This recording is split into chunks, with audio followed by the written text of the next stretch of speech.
And I was kind of like, what an idea! You're fired!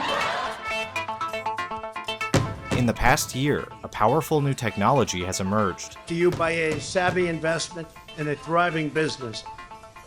It's what enables the face swap videos you may have seen on social media, but some believe it will have far more profound implications for politics and society. Software powered by artificial intelligence can now create wholly fake images, video, and audio. They're called deepfakes, and they are increasingly indistinguishable from reality. Which one do you think is fake? Can I watch them again, or? Yeah. They literally all look real. Yeah. I need to watch it again. Can you spot the fake? 3 of these video clips are of the real Barack Obama. One of them was entirely generated by a computer. Do you spot one? Want to watch it one more time? Yeah, one more. All right. To test the current state of this technology, we showed people on the Venice Beach boardwalk these clips to see if they could spot the deepfake. Oh, crazy. This is a totally fake video. Wow. Foremost in all of our minds has been the loss and the grief. Wow. Couldn't tell. That's good. I visited with the families of many of the victims on Thursday. As deepfakes get more realistic, pundits and lawmakers say we need to take action to control this scary new tech. It could be anybody, from a transnational group to cyber hoodlums and vigilantes, and we are not ready for it. We are not ready for it. They claim that the rise of deepfakes will bring to an end the very idea of generally accepted truth. Seeing is no longer believing. If we are entering into a future where anything can be faked, well then nothing is going to be real. You can literally manipulate the news as it happens. In this dystopian future, even a 4chan using basement dweller could alter the course of international politics. They could have me say things like, President Trump is a total and complete dipshit. Does it scare you? Yeah. Yeah, because we were fooled on a lot of them. Yeah. A recent Pew Poll found that 77% of Americans think the government needs to step in and restrict altered or made-up videos or images. Do you think that the government should make that a crime? Yeah, I do think so, as long as it doesn't infringe, as long as that doesn't bleed over for, creative laws. But does this technology really represent an unprecedented assault on truth that requires new restrictions on speech? What the most breathless predictions overlook is that deepfakes are just the latest extension of a tradition of manipulation that goes back to the earliest days of captured and recorded media. Deepfakes not only don't pose a threat to society, the technology has many exciting potential applications that could be stymied by legal restrictions. Now, it's true that deepfakes are getting more realistic and easier to create. Stay woke, bitches. Using a single selfie from a user, Chinese app Zhao can replace a celebrity in a movie scene with anyone holding a smartphone. Stanford researchers have developed an algorithm that can edit talking head interviews as easily as text, subtracting or adding words the subject never really uttered. I love the smell of napalm in the morning. I love the smell of French toast in the morning. And several companies have unveiled software that can sample just seconds or minutes of someone's voice. I kiss my dogs and my wife. And then put any words into that person's mouth that can be typed into a computer. I kissed Jordan 3 times. Have had their faces plastered on other women's bodies in pornographic videos. Redditors recently started posting videos that superimpose celebrities into porn scenes using a product called Fake App. And the short-lived app DeepNude allowed users to virtually undress a celebrity or anyone else. That's scary because it's like, how do you prove that's not you? Yeah. So you never thought of that, did you? No, I didn't. I Yeah. wouldn't have went there, but Yeah, yeah. I think the technology is definitely scary. Reddit and other sites quickly banned these concoctions, and many deepfake software providers limit the availability of their tools on ethical grounds. But many people we spoke to think only the state has the power to halt the spread of deepfakes. I'd like to think that if this is a concern for the people, that our government would take the right strides to protect us. So-called deepfakes that enable malicious actors to foment chaos, division, or crisis. What you have is not a threat to our elections, but a threat to our republic. A constitutional crisis unlike we have ever faced in the modern history of this country. The House is considering legislation called the Deepfakes Accountability Act, or the Defending Each and Every Person from False Appearances by Keeping Exploitation Subject to Accountability Act, which would make it a crime to post, quote, synthetic media unless it's labeled by irremovable digital watermarks. It's kind of like South Park. I mean, in South Park that that's not who it's being portrayed to be. I don't know, there is a weird gray area. I do think it should be illegal, but at the same time, people should, Do you think it's possible to make it illegal without sucking up stuff like that? That's satire? I think so. But the proposed law would be impossible to enforce without also ensnaring vast amounts of benign and creative speech.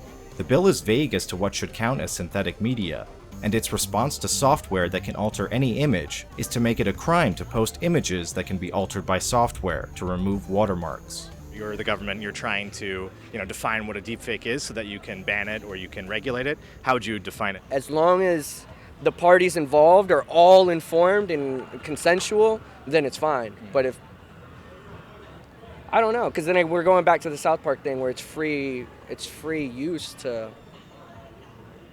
Like, let's say, for example, I take this video and I put your face into the Avengers. Should it be banned? Yeah, it should be banned, because like I said, you didn't have my consent, but then isn't there already laws like that? Yes, there are. Existing defamation, libel, and fraud laws already make it a crime to knowingly lie about what someone said or did to cause them harm. And though civil libertarians debate their constitutionality, revenge porn laws do exist in most states, explicitly banning the posting of sexual content without the subject's consent. Proposed regulations on deepfakes thus inherently take aim at certain types of speech, regardless of any actual harm. Come on! So how would lawmakers use new powers to restrict so-called synthetic media? A recent viral video featuring House Speaker Nancy Pelosi put the question to the test. President Trump tweeted out a video of the House Speaker that was edited. The clips were slowed down to make the Congresswoman sound intoxicated. Give this president the opportunity to do something historic.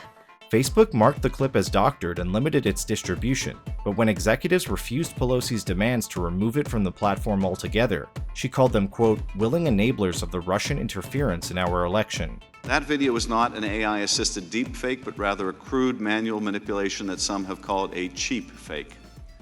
Nonetheless, the video's virality on social media demonstrates the scale of the challenge we face. The Pelosi clip also demonstrates how lawmakers would quickly take aim at non-synthetic media, as such low-tech fakes can be just as convincing. So what makes deepfakes a unique threat to the truth? Some argue that their spread will enable politicians to dismiss every major caught-on-video moment as a fake. You can do anything. Whatever you want. Grab him by the pussy. He's now claiming that the infamous Access Hollywood tape is doctored, that this is a fake tape. President Trump's recent attempt to spin his notorious Access Hollywood appearance as fakery has only fueled this fire. Alarmists conjure a future in which even scenes of presidential inaugurations could become a battle of discerning whose video is real. This was the largest audience to ever witness an inauguration, period. Actually, that already happened in 2017. In fact, none of these worries are new, nor are the calls for government intervention. Photographers have been convincingly altering depictions of reality since the invention of the medium, including for political reasons. For example, Stalin's right-hand man Nikolai Yezhov was famously erased from this photo following his execution. So you'd rather see them police it than people learn to question sources of things? There's too many dumb people out there, man. I don't think you can trust people to be able to recognize it all the time. Radio was also once considered a medium for dumb people. Because it was piped directly into American living rooms, some feared that it would drown out the more sober reporting you might find in newspapers. Could this occurrence possibly have something to do with the disturbances observed on the planet Mars? After Orson Welles' radio broadcast of the War of the Worlds in 1938 tricked some listeners into believing there was an actual alien attack, newspapers seized on the incident to rally support behind restrictions on the scary new technology. Similar calls have followed the emergence of new technologies from the telegraph to the internet. Fake video going viral on social media. The real image on the right, Emma tearing up a Target post, not the Constitution. A bill to cut down on photoshopping of models in magazines. Do you think that this represents sort of a fundamental shift in manipulation of news that Photoshop or deceptive editing in the past have not? No, I think it's essentially the same thing. People still believe photoshopped pictures as well. Yeah. So. Do you think there should be similar rules for like Photoshop photos? Yeah, I don't know. That's a hard one, man. Most of the people we spoke with, including those who favor legal restrictions on deepfakes, have adapted to the existence of photo editing software and no longer view it as a threat to the nature of truth that requires government intervention. Do you think things like Photoshopped photos should also be regulated in the same way? No. There's always going to be someone they're gullible enough to believe, but usually they're going to believe whatever they advocate. And to be honest, I wouldn't care if the person's fake if the news is correct, because a lot of times we get the correct person, but the fake news. Which would you rather have? It's horrible for us to have to like question everything we see on the news or online. It's like, is that real or is this fake news? But you should question. So I guess the more people know about deepfakes, like the better, because then you know to question. Yeah. The technology behind deepfakes could allow real-time language translation and video chat. Ich spreche Deutsch. Or give back a voice to people who have lost theirs to illnesses like ALS. I want to sound like me. It could help actors age up or down for movie roles and create opportunities for underrepresented, indigent, or disabled artists. Laws supposedly targeting deepfakes could stymie these and other exciting potential applications, and they could also give powerful people the ability to censor any content they find embarrassing. You want to keep your money and your freedom. Deepfakes may be the latest front in media manipulation, but like the people we interviewed, most consumers have adapted to past technological leaps and will continue to do so. And just as technology enabling deepfakes is advancing, so is technology that can identify them. Software in development can analyze metadata and the video itself using AI to detect subtle signs of manipulation, and the company Amber uses cryptography and the blockchain to verify the time and location video is captured, as well as its content. These tools are hardly foolproof, but they'll continue to get better. Even so, software already exists to spot realistic fake images made with programs like Photoshop, but the people we talked to said they still find tried and true media literacy strategies more useful. A lot of people like will send me something and they'll be like, look, and I'm like, that doesn't seem right. And so if I think it's like something weird, I'll like Google it and like look it up. Yeah. I do like every other good person. I Google it, or I snoop it, or I call the local drunk down the street who's going to the barber shop because he knows everything. But the main thing I do is I will go and check for other sources. Do you think that you could still do that for deepfakes without having to have the government regulate it? Yeah, like it's there for me to do if I want to do it and really figure out. So Americans may want to reconsider whether there really is a coming technopocalypse that will send society into a tailspin of lies. Perhaps this brave new world isn't really all that different than those that have come before, and whether the fakes are obvious, and it will be huge, or subtle, foremost in all of our minds. Media consumers can and will adapt. You believe what you want to believe, you find what you look for. If somebody wants to believe that Hillary Clinton was in a threesome with Donald Trump and a boa constrictor, they'll believe it. It's up to you to determine whether it's fake or true and look a little deeper.